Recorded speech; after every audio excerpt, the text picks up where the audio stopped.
Pure మల్చందేరి 3 piece అండి. Neck వచ్చేసి మనకి ఇలా వీ నెక్ వచ్చింది. ఇదంతా కూడా embroidery with real mirror hand work వచ్చింది. ఒకసారి ఓపెన్ చేసి చూపిస్తాను. ఈ ఒక్కటి వచ్చేసి మనకి ఇలా ఎంబ్రాయిడరీ రియల్ మిర్రర్ అండ్ ఇక్కడ బీడ్స్ వర్క్తో హైలైట్ అవుతుందండి. అండ్ స్లీవ్స్ కూడా మనకి ఇలా ఎంబ్రాయిడరీ క్రోషియా లేస్తో హైలైట్ అవుతుంది.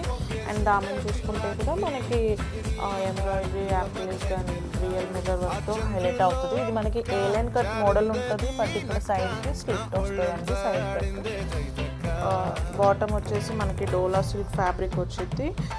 దీనికి బాటమ్కి కూడా మనకి కింద ఎంబ్రాయిడరీ వచ్చింది. దుప్పటా ప్యూర్ మల్చందేరి 2.5 మీటర్స్ ఉంటుంది. ఫుల్ దుప్పటా మనకి ఇలా మిర్రర్ అండ్ ఎంబ్రాయిడరీతో హైలైట్ అవుతుందండి. విత్ స్కాలప్ వచ్చింది. సైజెస్ మనకి దీంట్లో 38, 40, 42, 44.